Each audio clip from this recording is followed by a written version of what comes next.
Assalamualaikum warahmatullahi wabarakatuh. Kami dari kelompok 2, Ilmu Hukum 7A, UIN Syarif Hidayatullah Jakarta, mata kuliah Hukum Kekayaan Intelektual, ingin membahas tentang hak cipta dan ruang lingkup, pembatasan dan perlindungan hukum, hak cipta dalam pengetahuan tradisional, dan kasus pelanggaran. Bersama rekan-rekan saya bernama Dina Nur Maulidiah, Asilan Nurfirial, Raihan Ilmayanti, dan saya sendiri Elsie Amanda, Indah Permatasari, Nanda Fitareka, dan Sania Aprilia. Langsung masuk ke materi yang pertama. Pengertian hak cipta. Menurut Undang-Undang Nomor 28 Tahun 2014, Pasal 1 Angka 1, hak cipta adalah hak eksklusif pencipta yang timbul secara otomatis berdasarkan prinsip deklaratif serta setelah suatu ciptaan diwujudkan dalam bentuk nyata tanpa mengurangi pembatasan sesuai dengan ketentuan peraturan perundang-undangan. Menurut Autensuit 1912 dalam pasal 1, hak cipta adalah hak tunggal dari pencipta atau hak yang mendapat hak tersebut atas hasil penciptaannya dan pembatasan yang ditentukan oleh undang-undang. Lanjut slide berikutnya, pembahasan berikutnya. Di sini ada ciri utama hak cipta. Ciri utama hak cipta diantaranya yang pertama, hak kita dianggap sebagai benda bergerak. Yang kedua, hak cipta dapat beralih dan dialihkan, baik seluruhnya maupun sebagian karena perwarisan, hibah, wasiat, perjanjian tertulis dengan ketentuan bahwa perjanjian itu hanya mengenai wewenang yang disebut dalam perjanjian tersebut, serta sebab-sebab lain yang dibenarkan oleh peraturan perundang-undangan. Dan yang ketiga, ada hak yang dimiliki oleh pencipta, demikian pula hak cipta yang tidak atau belum diumumkan. Maka apabila penciptanya meninggal dunia, menjadi milik ahli warisnya atau penerima waris atau wasiat. Hak cipta itu tidak dapat disita kecuali apabila hak itu diperoleh secara melawan hukum. Dan yang keempat, hak cipta melindungi ciptaan baik yang dipublikasikan maupun tidak dipublikasikan. Lanjut slide berikutnya dilanjutkan oleh rekan saya. Nanda Vita akan menjelaskan tentang ruang lingkup. Ruang lingkup dalam pasal 40 ayat 1 Undang-Undang Nomor 28 Tahun 2014 tentang hak cipta menetapkan secara rinci ciptaan yang dapat dilindungi, yaitu pertama ciptaan yang dilindungi itu pertama ada buku, program komputer, pamflet, perwajahan atau layout, karya tulis yang diterbitkan, dan semua hasil karya tulis lain. Yang kedua ada ceramah, kuliah, pidato, dan ciptaan lain yang sejenis dengan itu, alat peraga yang dibuat untuk kepentingan pendidikan dan ilmu pengetahuan.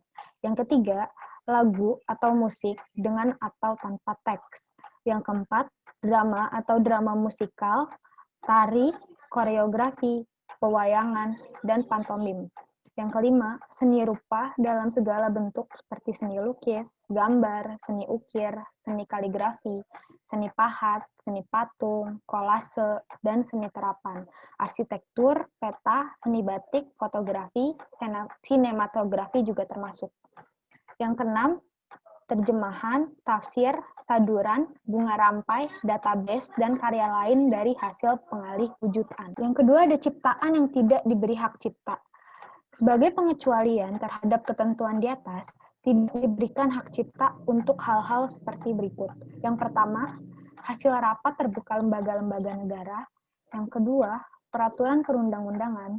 Yang ketiga, pidato kenegaraan atau pidato pejabat pemerintah. Keempat, putusan pengadilan atau penetapan hakim. Yang kelima, keputusan badan arbitrase atau keputusan badan-badan sejenis lainnya. Nah, berikutnya ada hasil karya yang tidak termasuk dalam hak cipta. Tidak ada hak cipta atas hasil karya berupa yang pertama hasil rapat terbuka lembaga negara, yang kedua peraturan perundang-undangan, yang ketiga pidato kenegaraan atau pidato pejabat pemerintah, yang keempat putusan pengadilan atau penetapan hakim, dan yang terakhir itu ada kitab suci atau simbol keagamaan.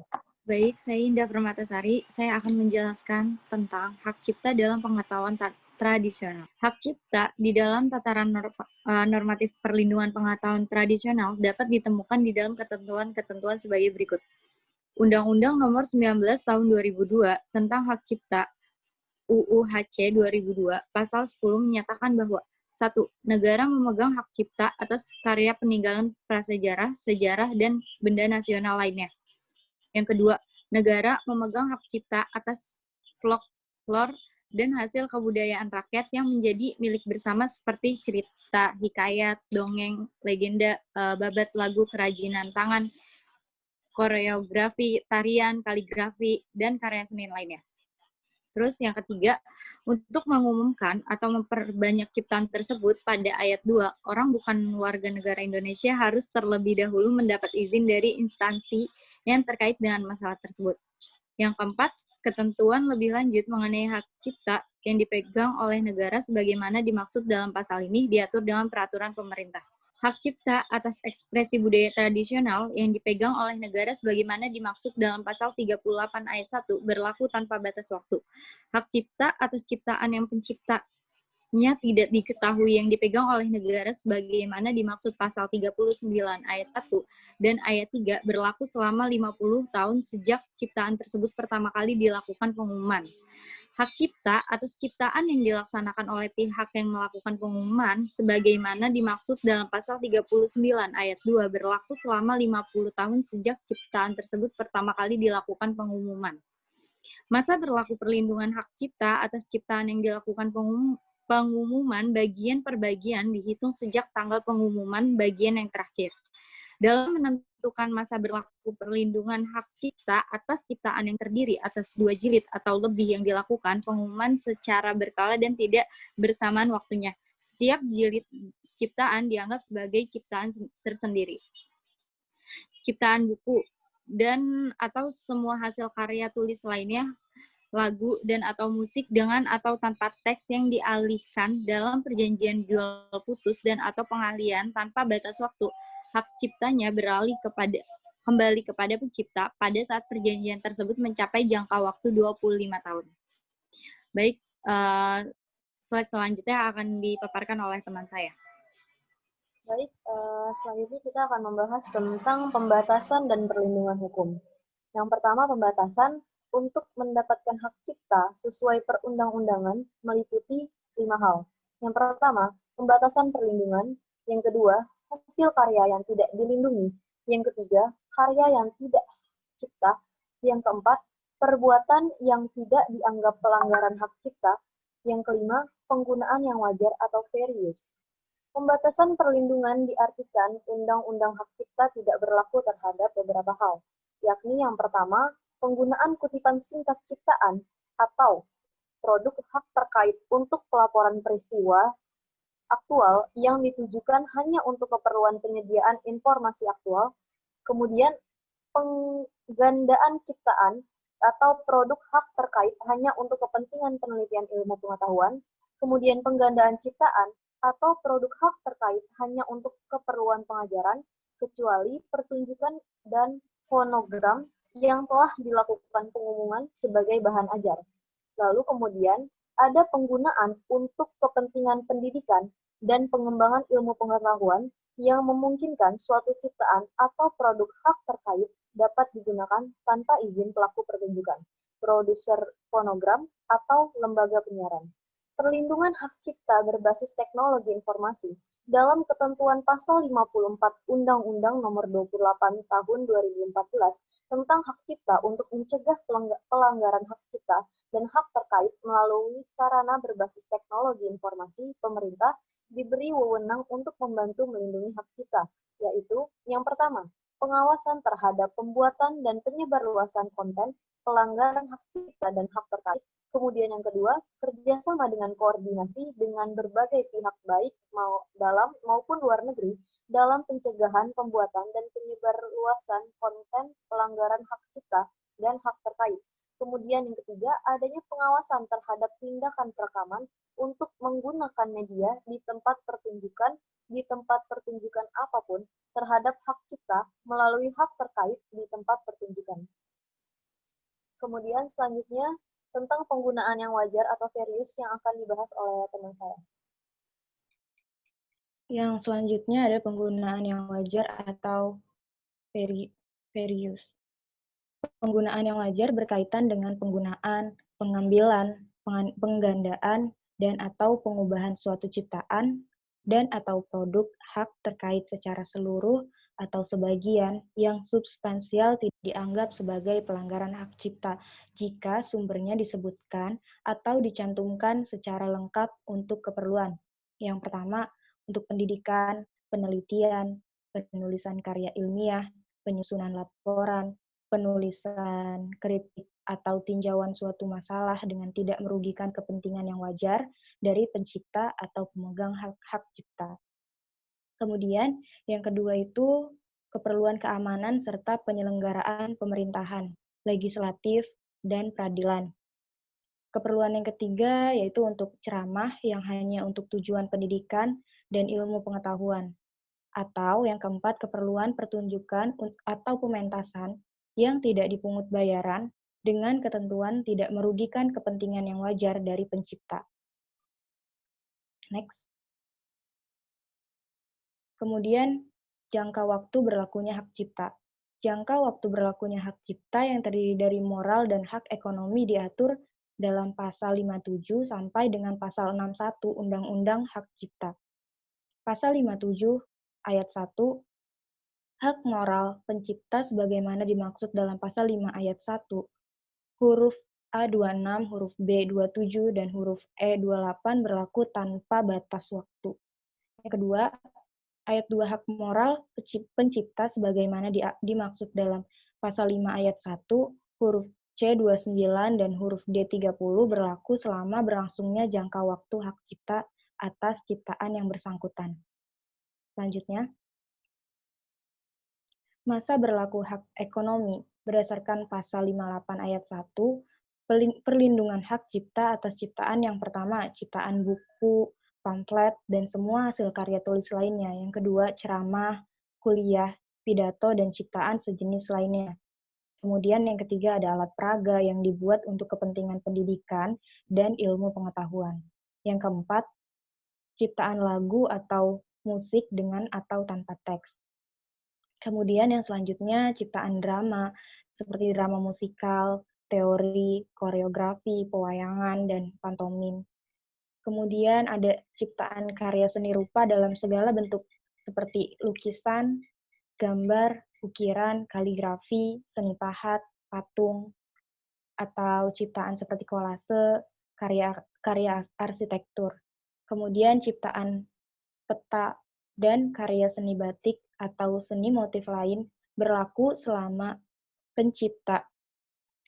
hidup pencipta dan terus berlangsung selama 70 tahun setelah pencipta meninggal dunia terhitung mulai tanggal 1 Januari tahun berikutnya. Yang selanjutnya akan dijelaskan oleh rekan saya. Baik, berikutnya adalah kategori pelanggaran copyright atau hak cipta.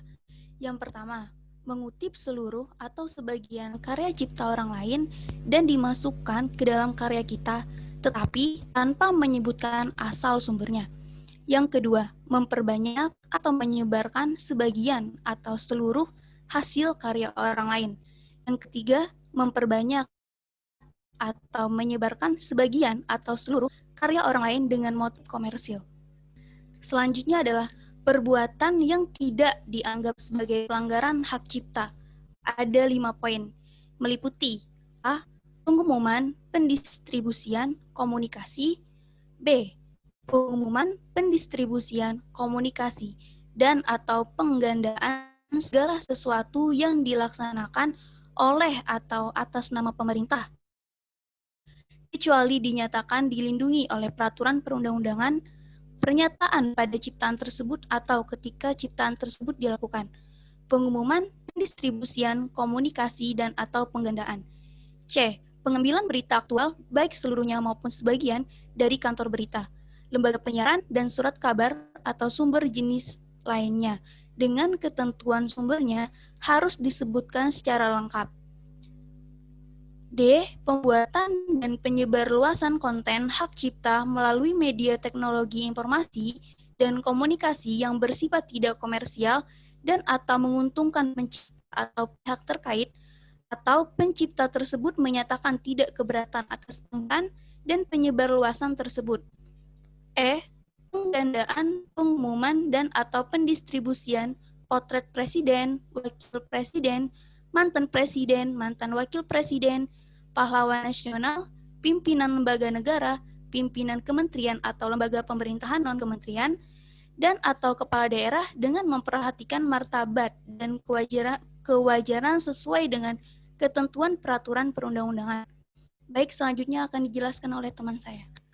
Menjelaskan kasus-kasus pelanggaran, di mana ada contoh pertama kasus pelanggaran hak cipta karya tulis seperti buku kerap terjadi pada siswa ataupun mahasiswa. Beberapa dari mereka ada yang tahu bahwa yang dilakukan adalah pelanggaran, dan beberapa lainnya tidak, seperti memfotokopi buku materi tanpa seizin penulis.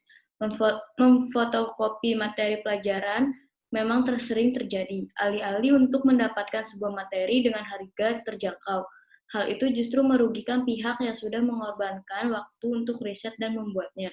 Salah satu kasus yang bisa kita ambil contoh adalah apa yang menimpa Romi pada tahun 2014, seorang sarjana komputer yang tinggal di Semarang dan bernama Romi ditangkap polisi akibat pelanggaran hak cipta, yaitu mencetak ulang dan mengedarkan buku palsu tanpa seizin penulis. Lalu selanjutnya ada contoh yang kedua seperti yang dialami oleh Gen Halilintar, di mana label musik Naga Suara melayangkan gugatan terhadap pihak Gen Halilintar atas pelanggaran hak cipta lagu. Gen Halilintar diduga melanggar hak cipta lantaran mengcover lagu Lagi Cantik.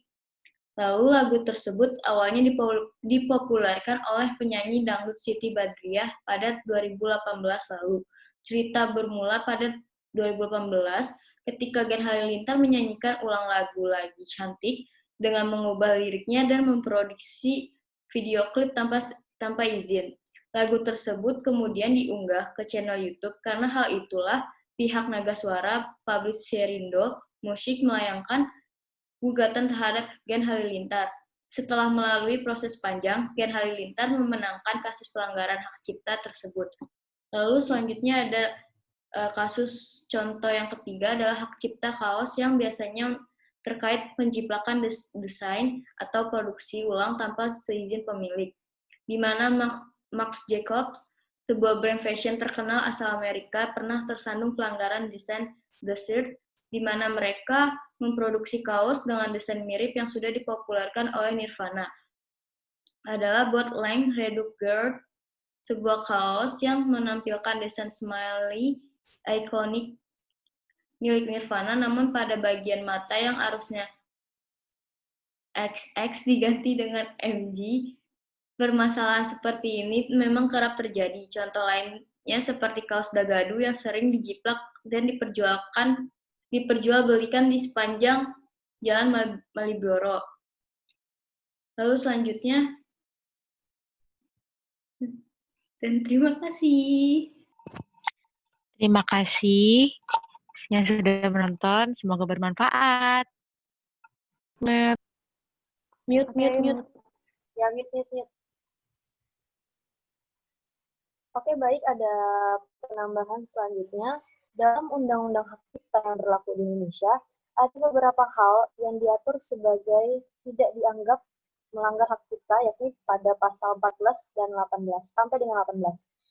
Pemakaian ciptaan tidak dianggap sebagai pelanggaran hak cipta apabila sumbernya tersebut atau disebut atau dicantumkan dengan jelas dan hal itu dilakukan terbatas untuk kegiatan yang bersifat non-komersial, termasuk untuk kegiatan sosial, misalnya kegiatan dalam lingkungan pendidikan, ilmu pengetahuan, kegiatan penelitian dan pengembangan dengan ketentuan tidak merugikan kepentingan yang wajar dari penciptanya.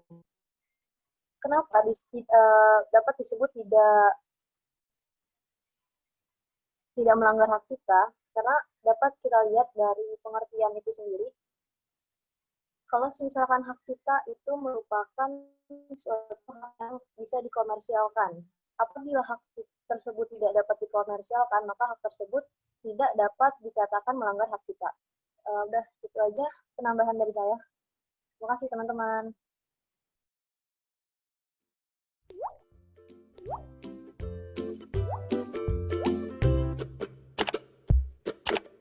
Gen Halilintar akhirnya hadir dalam sidang kasus dugaan pelanggaran hak cipta yang dilayangkan label musik Naga Suara di Pengadilan Negeri Jakarta Pusat, Senin 24 Februari 2020. Gen Halilintar datang kompak dengan mengenakan batik. Begitupun Atta Halilintar yang datang dengan mengenakan batik hitam bercorak coklat. Lebih lanjut, sebelum memasuki ruangan sidang, Gen Halilintar pun sempat berdoa dan berhitung dari anak yang paling besar. Sidang kali ini, Tarik Halilintar akan menjadi saksi. Hal itu pun sebelumnya disampaikan oleh tim kuasa hukum Gen Halilintar, Sunan Kalijaga, melalui sambungan telepon. Diberitakan sebelumnya, kasus label musik Naga Suara dan Gen Halilintar sudah terjadi sejak 2018 lalu. Kasus ini bermula dari Gen Halilintar yang mengcover lagu dari Siti Badriah yang berjudul Lagi Cantik. Tak hanya itu, pihak Gen Halilintar pun disebut-sebut mengubah lirik dari lagu yang dipopulerkan oleh Siti Badriah itu. Kemudian video itu diunggah melalui kanal YouTube milik Gen Halilintar. Disebut melanggar hak cipta, pihak Naga Suara menempuh upaya hukum lantaran tidak ada titik temu antara mereka dan Gen Halilintar.